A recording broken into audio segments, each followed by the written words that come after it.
저 명절 잘 지내셨습니까? 네.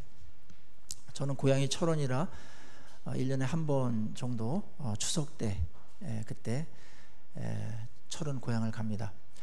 목요일 날부터 연휴였기 때문에 또 차가 혹시 막힐까봐 아침 새벽 5시에 출발을 했습니다.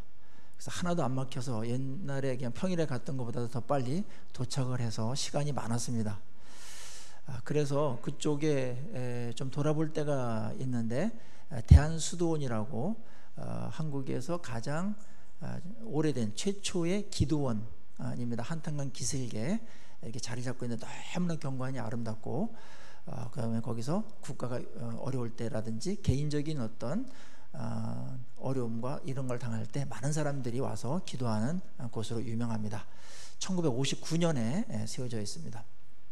그곳을 지나면 6.25 때 가장 그 전투가 아주 심하게 일어났던 격전지, 최대의 6.25 격전지, 뭐 세계 전투사에서도 백마고지 전투가 그 기록적으로 몇 해 안에 꼽힐 정도로다가 그렇게 큰 전투가 일어났던 그 백마고지 그 기념비가 세워져 있는 그곳을 방문했습니다. 365m 정도, 395m의 해발인데요. 거기서 그 10일 동안에 그 24번의 그 고지의 주인이 바뀌는 그런 엄청난 전투가 이제 벌어졌습니다. 포탄을 하도 부어서 그 해발이 낮아졌다라는 그런 전설이 나올 정도로 굉장한 격전지였습니다. 거기에 그 유령비가 있는데 중공군, 뭐 한국군 해가지고 그 희생자들이 2만 명이었습니다. 2만 명 가까이가 거기서 희생을 당한 것이죠. 젊은이들이. 그걸 보면서 이름을 다 써놨는데 마음이 찡하더라고요. 15년 전에 제가 한번 간 적이 있었습니다. 그때 기억이 좀 가물가물한데 딱 가서 이곳저곳 기념관, 뭐 회고관, 뭐 미래관 이런 데 이렇게 보면서 이렇게 국가를 지키기 위해서 많은 젊은이들이 죽었구나. 이 나라가 그냥 지켜진 게 아니구나. 그리고 정말 평화가 와야 되겠다. 전쟁은 있어서는 안 되겠다. 뭐 빨리 통일이 됐으면 좋겠다. 뭐 이런 마음이 그냥 이렇게 개념적으로만 그렇게 잡혔던 마음이 마음까지 이렇게 싹 스며드는 그런 굉장히 큰 교훈을 받을 수밖에 없었습니다. 그래요. 성경에도 많은 전투의 기록들이 나와 있습니다. 거기에는 그 전투로 인한 굉장히 중요한 교훈들을 주기 위해서 남겨둔 것입니다. 오늘 성경의 많은 전투들 중에서 그 전투에 대한 기록을 가장 상세하게 그리고 가장 많이 기록한 전투 중에 하나가 바로 아이성 전투입니다. 오늘 이 부분을 살펴보면서 하나님께서 이 전투를 통해서 그들에게 또 오늘 우리에게 주시는 그런 교훈이 어떤 건가를 살펴보면서 은혜를 나누고자 합니다. 그 사건의 배경은 그렇습니다. 7장인데 6장에서는 어떤 일이 벌어졌습니까? 요단을 건너서 적진 깊숙이 들어갔습니다. 이제 전쟁은 불가피합니다. 거기에 여리고성이라는 초롱성이 버티고 있었는데 관문과 같은 성이어서 그 성을 정복하지 않으면 더 이상 가나안 땅의 정복은 불가능한 겁니다. 하나님께서 약속의 땅으로 주었던 그 땅은 그냥 거저 주어지는 것이 아니라 쟁취하는 것으로 이제 주어진 것입니다. 이 부분에 대해서 많은 분들이 하나님은 전쟁을 좋아하시나 그렇게 생각하는 분들도 있는데, 그때 많은 사람들이 희생을 당한 거 사실입니다. 어린아이까지. 그런데 이거는 하나님께서 그 가나안 땅이 죄악으로 엄청나게 물들었어요. 우상을 섬기고 그 다음에 동성애자들이 있고 그 다음에 도덕적으로 종교적으로 막 타락이 극에 달했습니다. 그래서 하나님이 그거 할 때마다 탁탁 이렇게 심판하는 게 아니라 오랫동안 죄가 쌓일 때까지, 심판을 받더라도 그들이 아무 할 말이 없을 때까지 하나님께서 오래 기다리고 참고 하다가 죄가 완전히 찼을 때, 풀로 찼을 때 그때 심판을 하게 되는데, 그거는 이스라엘 백성들도 그렇게 심판을 당하는 것이고 그 다음에 이방 민족들도 하나님께서 심판을 하는데, 이번에는 이스라엘 거룩한 공동체가 이 심판을 대행하면서 땅을 차지하게 되는 전유물로 그러한 성격을 띈 것입니다. 하나님 너무나 휴머니즘 입장에서 보면 잔인한 거 아닌가, 그렇게 생각을 하는데, 인간의 죄악에 대한 하나님의 정의의 표현입니다. 그게 있어야 됩니다. 그게 없이는 하나님의 공의가 세워지지 않아요.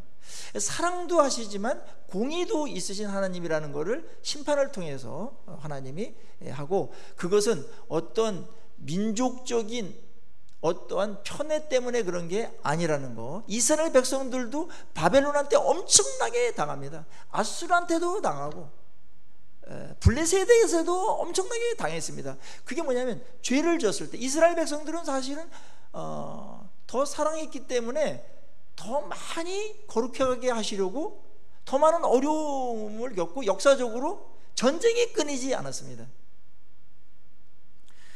전쟁은 나쁜 겁니다. 인간의 탐욕과 때때로 어떤 왕들의 자존심 대결로다가 가서 양민들이 학살을 당한다든지, 이거는 엄청난 하나님 앞에 죄악이고 하나님 앞에 회개해야 될 겁니다.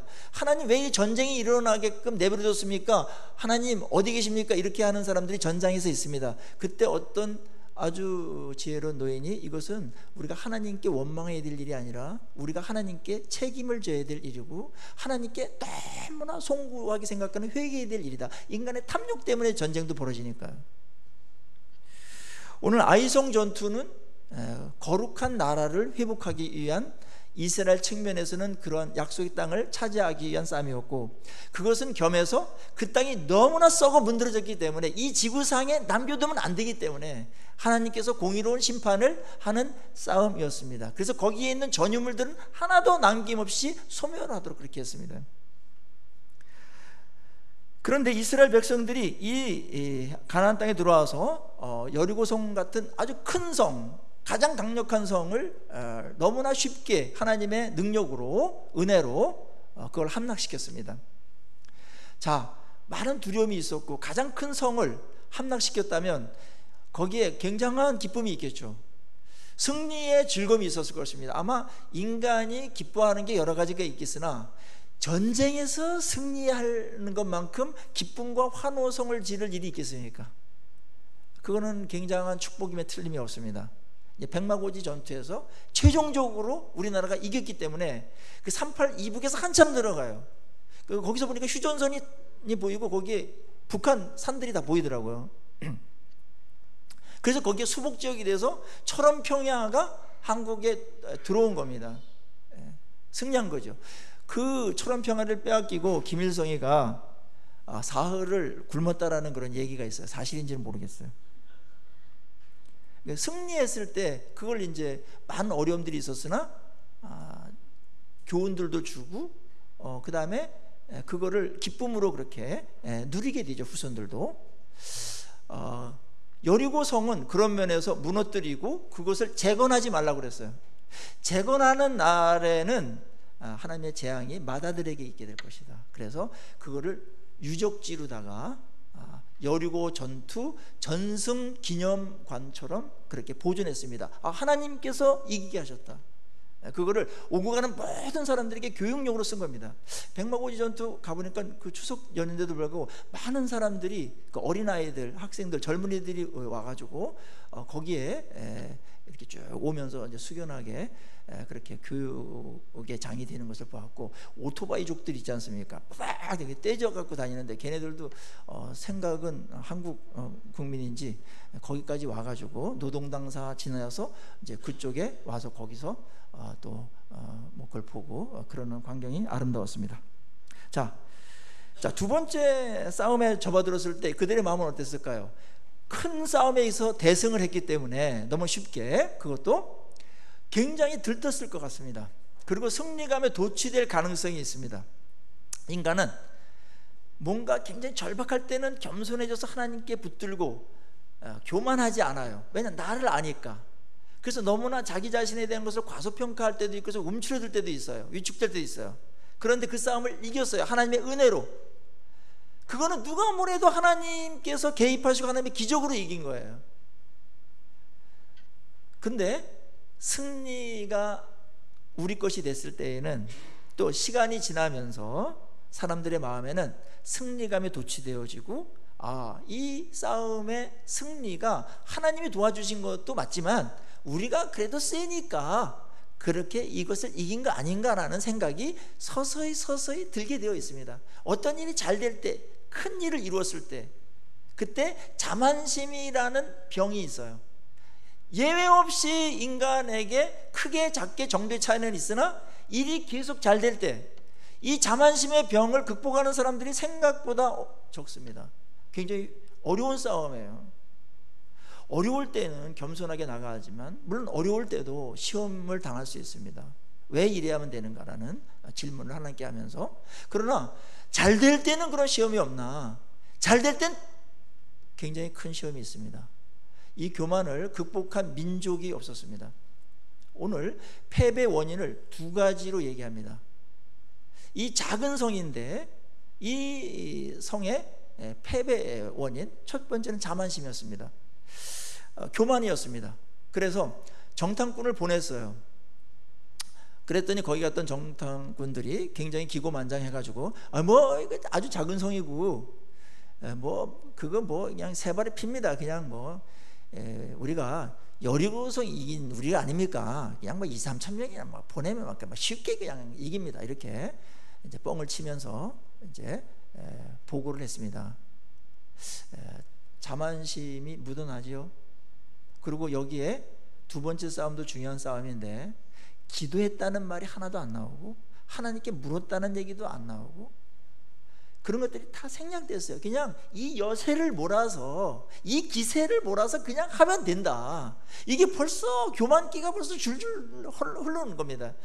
여호수아도 얼마나 기분이 좋았겠습니까? 그건 참 깨어있는 사람인데 그 보고를 받고 그렇지 우리가 누구야, 그래 3,000명만 보내, 그래가지고 거기서 뭐 태평으로 있었고 본부에서는 그냥 보내서 승전보가 기다릴 때를 기다리고 있었습니다.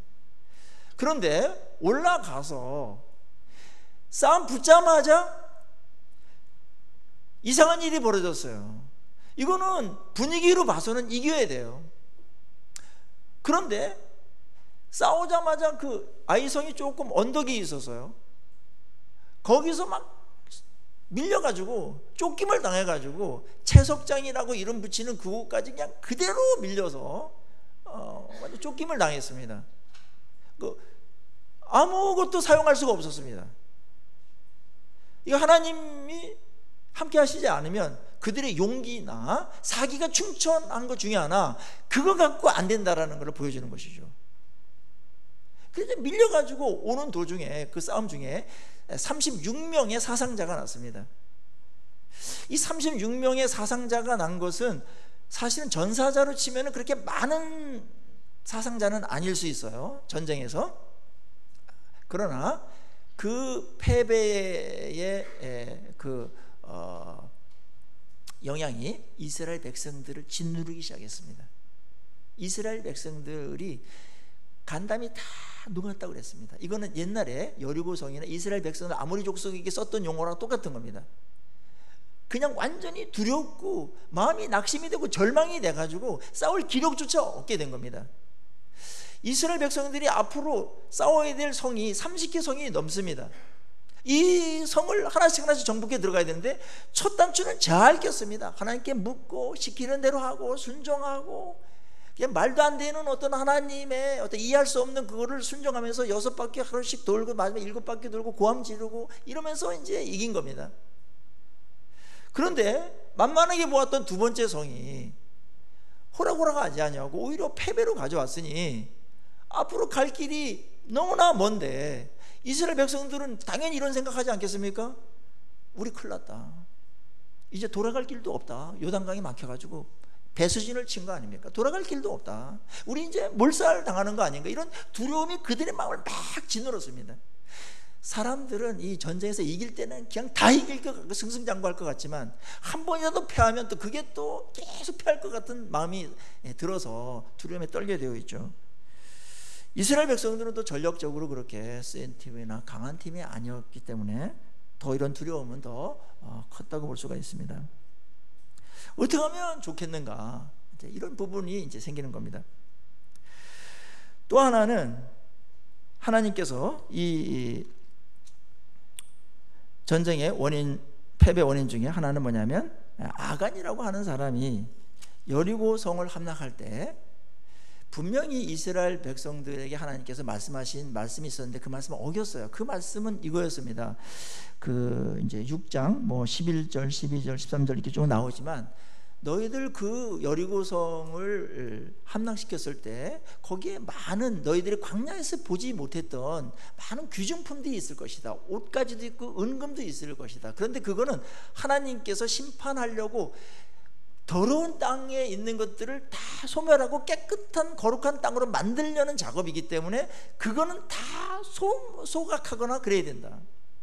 소각할 수 없는 철이나 돈 같은 거는 가져와서 창고에 넣었다가 나중에 성전을 짓거나 다른 어떤 귀한 사업을 할 때 쓸 수 있도록 그렇게 허락한 것 뿐이었습니다. 개인의 약탈이나 개인의 소유는 이룰 수 없다. 그래서 전쟁이 깨끗한 전쟁이 되도록 약탈을 위한 그런 전쟁이 아니라 하나님의 나라를 위한, 거룩한 나라를 세우기 위한 전쟁이 되도록 그렇게 했고, 또 그렇게 했던 것은 뭐냐면, 이스라엘 백성들이 이 거룩한 싸움을 하는데 하나님보다 전유물에 관심이 쏠려가지고 마음이 빼앗겨가지고 이 싸움이 자칫 아주 탐욕적인 그런 싸움으로 갈 수 있기 때문에 하나님께서 그것을 금했던 겁니다. 그런데 아간이라고 하는 사람이 딱 싸우다 보니까 거기에 신할 땅에서 나온 명품 외투가 있었습니다. 그럼 바벨론에서 만든 이 금실로 만든, 또 비단으로 만든 외투였습니다. 지금 뭐 외투 뭐 그렇게 탐내는 사람이 별로 없으나 이때는 이거는 아주 고위관직이나 부자가 아니면 입을 수 없는 그런 외투였습니다. 외제 이탈리아산 그 아주 명품이었습니다. 그게 이제 마음이 탁 쏠렸는데 다행히 주변에 아무도 없었어요, 보는 사람이. 그래서 그거를 막 해가지고 땅에다 묻었습니다. 근데 또 보니까 또 거기에 은이 있었습니다. 또 금덩이가 있었습니다. 그것도 그냥 해가지고 빨리빨리 이제 묻고 그 장막 그쪽에 땅에다 묻고 숨겼습니다. 하나님께서 여호수아가 이것을 놓고서 기도할 때 왜 하나님이 이거를 우리를 망하게 하셨습니까? 여기 돌아와서 우리 몰살시키려고 그랬습니까? 이거 망하면 이방 사람들은 뭐라고 말하겠습니까? 하나님의 명예는 뭐가 되겠습니까? 이러면서 하나님께 엎드려서 막 장로들하고 엄청나게 기도를 합니다. 그때 이제 하나님께서 일어나라. 너희들이 망한 것은 결정적인 요인은 뭐냐면 너희들이 언약을 어겼기 때문에 그렇다. 한 사람이 하나님께 온전히 바치라고 하는 이걸 다 바치지 아니하고 일부를 탐욕적으로 거짓으로 숨기고 땅에 묻어놨다. 그렇게 이야기해서 아주 발견이 된 것이죠. 오늘 하나님의 일을 하는 데 있어서 또 이런 영적인 싸움에 있어서 하나님이 원하시는 것은 우리의 어떤 준비도 원하시나 우리의 거룩을 원하십니다. 순종을 하면 너희들이 그 땅을 차지하게 되고 이기게 되고 축복이 지속될 것이고 승리가 계속 이어지겠으나 너희들이 가다가 탐욕이 생기고 죄를 저질러서 그 하나님께 온전히 순종해야 된다는 그런 언약을 깨를 때는 너희들도 언약 백성이 아닌 것처럼 패하게 된다. 그래서 하나님의 불변의 입장이었습니다.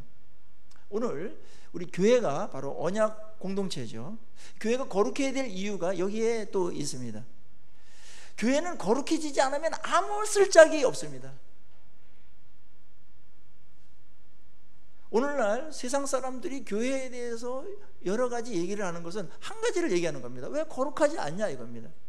그거는 하나님께서도 우리에게 똑같이 말씀하시는 거예요. 그거를 교회를 뭐 핍박한다느니 뭐 안티 뭐 기독교가 나와가지고 뭐 그런다느니 그런 말 우리가 할 입장이 아니에요. 그거는 사실이 아닌 거는 뭐 우리가 반박할 수 있겠으나 사실인 경우에는 그걸 받아들여야 됩니다. 그리고 그것을 회개하고 거룩하고 정결하게 만드는 작업을 계속 해야 됩니다. 물론 이런 거 있죠. 어떻게 다 거룩해요? 이렇게 할 수 있으나 각자가 하나님 아버지 앞에 나와서 우리의 죄를 인정하는 게 중요합니다. 늦기 전에 인정해야 됩니다. 그리고 몰래 숨겨놓은 이 아간과 같은 이런 거, 그러면서 버젓이 아무런 죄도 안 저지르는 것 같은 이러한 위선의 죄를 하나님께서 벗기시기를 원하십니다. 숨겨놓은 죄가 문제입니다. 인간은 연약해서 죄를 안 짓는 사람이 한 명도 없어요. 탐욕, 마음의 어떤 태도나 동기까지도 죄 처리가 되기 때문에 꼭 법률처럼 행위를 해야만 죄인이 되는 게 아니고, 마음에 어떤 나쁜 악한 마음을 가졌더라도 그건 하나님 앞에 죄이기 때문에 그걸 누가 못 짓겠습니까? 그걸 다 짓는 거죠. 저도 짓고 아주 거룩하게 보이는 사람들도 다 죄를 짓는 겁니다. 그럼 거룩하게 어떻게 될까요? 예수님께서 우리를 거룩하게 만드시는 놀라운 은혜를 베푸셨죠. 그게 뭡니까? 우리의 죄를 씻기는 죄사를 드리는 거죠, 구약에는. 근데 지금은 뭡니까? 예수 그리스도 십자가의 보혈을 의지해서 거기서 자백하는 겁니다. 하나님, 제가 이런 마음을 품었고 이러한 못된 짓을 했고 이런 부끄러운 짓을 했습니다. 하나님 용서를 해주시고 거룩하게 씻어주십시오. 이럴 때 하나님께서 약속을 따라서 그 죄가 어떤 것인지 간에 깨끗하게 씻어주시고 거룩하게 만들어주시는 줄로 믿습니다.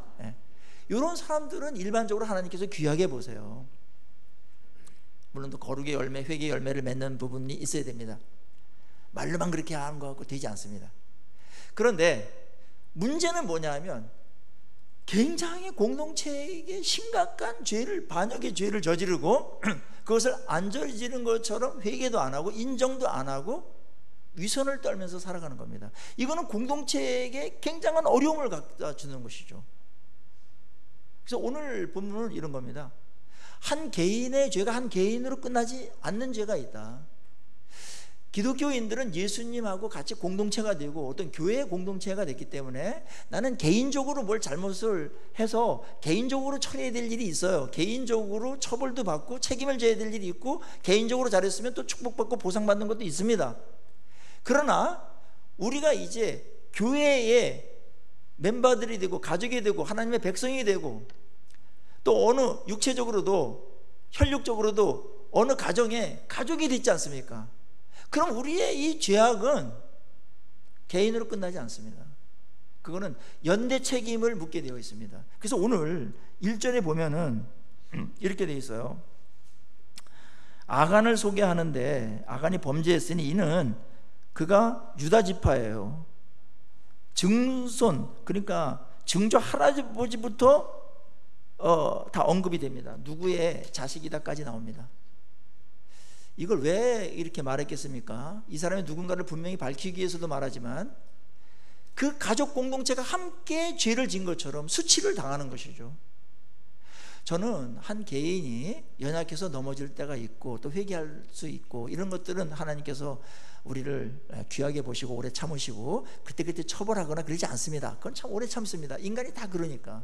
그런데 죄를 분명히 저질러 놓고서도 회개하지 않는 거에 대해서는 하나님께서 오래 기다리시다가 그거에 대해서 대가를 지불해요. 왜냐하면 죄가 계속 뿌리를 내리고 죄가 퍼져나가기 때문에 그렇습니다. 그래서 한 개인이 죄를 저지르면, 가족 중에 누가 죄를 저지르면 감옥에 가거나 그러면 엄청난 수치를 당하는 겁니다. 우리는 혼자가 아닙니다. 가족의 일원이고 공동 운명체예요. 그리고 교회의 일원이에요. 그리고 하나님 나라 전체에도 여러분 한 멤버로서 공인의 그런 대표성을 갖고 살아가는 것이 우리라는 거, 이것이 우리가 어떤 유혹을 당했을 때 우리가 죄를 짓지 않는 굉장히 중요한 이유가 됩니다. 많은 사람들이 나 혼자만 뭐 그렇게 하면 되지 그렇게 하는데 그렇지 않습니다. 어느 남편이 만약에 죄를 짓다면 그 아내는 막 얼마나 막 고통과 수치를 당하겠습니까? 그 자녀들은 어떻겠습니까? 이제 뉴스에 나오는 이제 고위 관리들 이제 죄 짓는 게 이게 이제 막 보도가 막 되고 뭐 SNS로다가 엄청나게 퍼마르고 막 100만 조회 막 이상만 넘습니다. 막 그러면 그 자녀들은 뭐 이 땅에서 어떻게 살아갑니까? 다 공개가 됐는데 그 이메일을 가든지 어떤 사람은 막 다 막 얼굴까지도 공개되니까 얼굴을 막 성형수술 엄청나게 해서 누가 누군지도 모르게 그렇게 살아가고 브라질이나 저쪽 뭐 외딴 곳에 가서 살아가는 그런 사람들도 있답니다. 이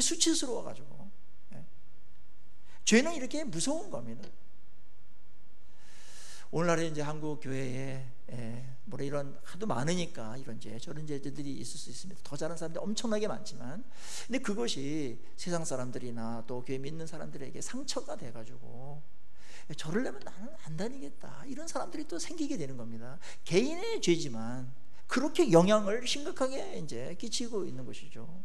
그러면 그 영혼이 어떻게 되겠습니까? 영혼이 천국에 못 가고 멸망받는 그거 하나 때문에 꼽혀서 그런 이제 일이 생겨날 수도 있는 것이죠. 아간은 그런 공동체 의식에 희망했던 것 같습니다. 이스라엘은 괜히 지파별로도 유다 지파면 명문 가문 아닙니까? 다윗이 나올 집안입니다. 예수 그리스도가 나오는 집안입니다. 근데 거기에도 이런 사람이 있었다는 겁니다. 이거는 우리 모두가 다 위험성을 안고 있다라는 것을 오늘 고발하고 있는 겁니다. 인정하라는 겁니다. 나는 괜찮다. 괜찮게 뭘 괜찮습니까? 상황이 안 되니까 그렇지. 아간도 그거 보기 전까지는 다 괜찮은 사람이었어요. 아이 뭐 물질 그거 뭐 다 없어지는 거야. 다 뭐 그거야, 썩는 거야. 그렇게 그 속물처럼 그러지 말자고 이렇게 말하면서 살았을 겁니다. 그런데 딱 보는 순간 상황이 됐을 때 견물생심이라고 막 마음이 동했어요. 이거 한번 하면 안 되겠나. 그리고 내가 누구야, 여태까지 이스라엘 백성을 위해서 충성하고 그 다음에 전투에 참여하고 이렇게 목숨을 걸고 피를 흘리면서 싸우는 전사인데 뭐 이거 하나쯤이야 뭐 하면 어때, 이렇게 유혹에 계속 들어가게 된 거죠. 그래서 그 유혹에 넘어가서 이런 죄를 저질렀는데 가벼운 죄가 아니었고 엄청난 죄가 됐습니다. 개인도 망하고 가족도 망하고 공동체도 패망을 하고 애꿎은 36명의 젊은이가 전쟁터에서 목숨을 잃습니다. 이렇게 될 줄 알았으면 안 했을 겁니다. 이 엄청난 끔찍한 일이 벌어진다는 것을 알았다면 죄가 일어나는 것인가를 오늘 고발하고 있는 겁니다. 우리 공동체에서 일어나는 일들이 단순한 죄가 아니라는 거, 공동체의 죄로 하는 게 여기시고 언약을 어겼다라고 말합니다. 이 죄명에 대해서 언약을 어겼다. 하나님하고 약속 분명히 했어요. 너희들 그 전유물들 손대면 안 된다. 개인 소유 절대로 안 된다. 다 하나님의 것이니까 하나님께 바치고 그 다음에 거룩한 땅이기 때문에 더러운 것들은 다 소각해버려야 된다.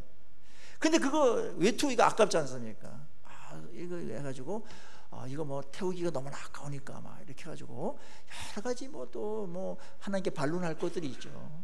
그걸 이제 숨기고 그러다 보니까 하나 숨기니까 두 개 숨기고 두 개는 세 개 숨기고 이랬던 겁니다. 그래서 그 결과 패배를 가져다 준 겁니다. 얼마나 엄청난 패배였는지 이스라엘 전체가 마음이 녹았고 두려움과 절망에 떨어야만 했습니다. 자, 이렇게 패배가 됐을 때 어떻게 하면 될까요? 그때 기도하는 겁니다. 여호수아가 장로들 데리고 가서 죄를 뒤집어 쓰고 하루 종일 울부짖으면서 기도했습니다. 하나님, 이게 어떻게 된 겁니까? 분명히 이기신다고 했는데 아무리 따져봐도 질 이유가 있다면 받아들이겠으나 질 이유가 없는데 이 패배는 뭡니까? 이게 설명이 안 되는 겁니다. 그래서 하루 종일 했는데 답이 없다가 하나님께서 응답을 하십니다. 내가 알지 못하는 일이 발생했다. 그 사이에 거기에 하나님께 온전히 들어야 되는 그 법을 어긴 일이 발생했다. 공동체 안에서 발생했다. 그 사람을 색출하고 처벌해야 된다. 그래서 거룩하게 너희들 공동체를 회복하지 않으면 나는 너희들하고 이제 다시는 함께하지 않는다. 왜냐하면 언약을 파기했기 때문에. 무서운 말이 막 가슴이 철렁하는 마음이 떨어진 겁니다. 그럼 여태까지 온 게 다 물거품이 되는 겁니다. 40년 동안 그렇게 생고생해서 왔던 것들이 다 물거품이 되는 겁니다. 하나님과 함께 하지 않으면 아무것도 안 되는 겁니다. 이런 때에 하나님께서 그래도 말씀을 해주셨고 여호수아와 그 백성들이 이것을 처리하기 위해 가지고 하나님 말씀대로 제비를 뽑도록 합니다. 이 정도 되면은 아간이 딱 나와서 여호수아시오, 제가 글쎄 정신이 나가서 죽을 죄를 졌습니다 하면서 그걸 들고 나와야 되죠. 신할 그 외투하고 금은 금덩어리 갖고 나와야 되죠. 그러면 여기서 끝날 수 있었을 것 같아요. 그 가정은 하나님은 자비로우시니까 근데 거기서도 아마 뭐 이게 누가 보지도 않았는데 뭐 이게 뭐 발견되겠나, 혹시 뭐 그것 때문에 그랬겠나 뭐 이러면서 그 있었어요. 그 제비를 뽑는데 사실 100만이 넘지 않습니까? 지파별로 다 하나씩 뽑는데 이게 로또에 당첨되는 것만큼 어려워. 내가 된다는 게 뭐 제비 뽑는다고 내가 되겠어? 그러면서 그럼 다른 사람이 만약에 되면 애꿎은 사람이 처벌받겠죠. 이 제비를 다 뽑는데 점점 좁혀오는 겁니다. 유다 지파 누구 자손 계속 그러는데 막 그때도 막 아간이 가만히 있었습니다. 그때도 아직 안 늦었을 텐데. 그래가지고 아간이 딱 뽑히죠. 하나님 정확하십니다. 하나님을 속일 수 없습니다. 여러분, 이 땅에서 우리가 죄를 지을 때 유혹이 뭡니까? 완전 범죄가 나는 가능하다라는 그런 어리석은 생각입니다. 누가 본 사람이 없으면 더 그렇습니다. 왜 본 사람이 없습니까? 꼭 두 분은 봅니다. 내가 받고 하나님이 봅니다. 어떤 경우도 두 명을 봅니다. 하나님이 보시고 내가 봅니다. 어떤 은밀한 죄라도.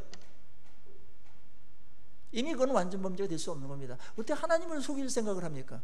탐욕에 눈이 멀면 이런 생각이 들고 뭐 예외가 있겠지 뭐 이런 생각으로 해가지고 자기를 계속 유혹을 갖고 싶으니까 그런 죄를 저지르는데 하나님이 정확하게 끄집어냈습니다. 그래서 그를 처벌하고 거룩한 공동체가 되도록 했습니다.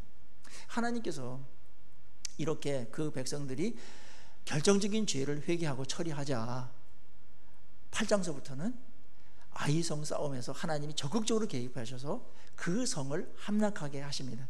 그리고 계속 이 승리가 이어지게 됩니다. 하나님은 우리가 죄를 회개했을 때 결정적인 죄, 숨겨둔 죄, 그런 것들, 그것 때문에 축복이 막히고 승리가 패배로 되는 재앙을 가져오는 그런 죄가 있을 때 그걸 드러내놓고 숨기지 않냐고 하나님께 드러냈을 때 하나님께서 우리를 회복시키시고 다시 우리와 함께 하시고 승리하게 하시는 하나님이신 줄로 믿습니다. 이런 하나님이시죠. 자비로운 하나님이세요. 망하게 하는 하나님이 아니세요. 7장에서 끝나지 아니하고 8장이 있다는 거 얼마나 감사한지 몰라요. 8장 재기의 장입니다. 우리 개인적으로 적용해 보면은 우리에게도 많은 이런 일들이 개인적으로 일어날 수가 있습니다.